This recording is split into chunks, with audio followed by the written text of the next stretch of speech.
रामकृष्ण हरी मंडळी, मी तुमचा डिजिटल वारकरी डायरेक्ट तुमच्या घरी. आज सकाळी उठल्या उठल्याही मामा आपल्या इथं समोर विकत होता. लई इमानदारीनं विकत होता हो. कष्ट करून खाणाऱ्यांना मला लई अभिमान वाटतंय बघा. आज पालखी जेजुरीमध्येच मुक्कामाला होती. मग काय जरा असंच जेजुरी फिरवावं म्हटलं आणि मेन रोडला आल्यावर बघतो इथं काय हो, ही मामा हो कसं काठी एकदम जोरात फास्ट फिरवत होता. जर कोणाला तर लागलेलं असतं तर एका शॉर्टमध्ये टिंबूळ आलेलं असतं बघा, नक्की हो. मग काय इथं लोक कोण थांबत नाहीत बघा, सरळ समोरच जात होते वाल्लेकडे. खरं आपल्याला काय इकडेच बसायचं होतं हो आज. मग काय जरा ऊन आलं म्हटल्यावर जरा ऊन शेकलो बघा. इकडे तिकडे लोक जात होती मंदिराकडे. लोकांना बघत आपलं मस्तपैकी ऊन शेकत बसलेलो बघा. थोड्याच उशिरात पालखी येणार होती. मग काय निघालो जरा धावत धावत पालखीकडे. आज बी पालखी चुकायची नको म्हटल्यावर लगेच एक 5 मिनिटं अगोदर जाऊन पालखीच्या इथं थांबलो. गर्दी बघावं तुम्ही फक्त पालखी बघायसाठी. लोक कुठं कुठं चढलेले बघा नुसतं.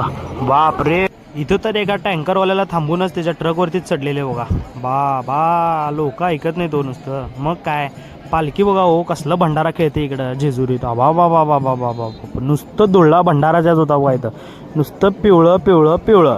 मावळी भंडारा खेळल्यावर एवढे खूपसुरत दिसत होते ने, काय गगनातच मावत नव्हतं बघा मी तर. एवढं बसतो.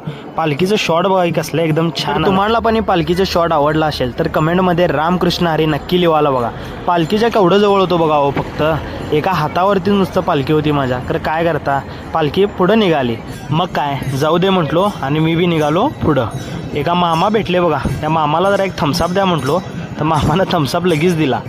मामालाच कळालं नाही काय झालं म्हणून. चला जाऊ दे. मी जरा थकलेलो म्हणून एक पाण्याची बॉटल घेतलो बघा. रस्त्याच्या मध्ये डिवायडरवरतीच बसून जरा थकवान हे केलो बघा.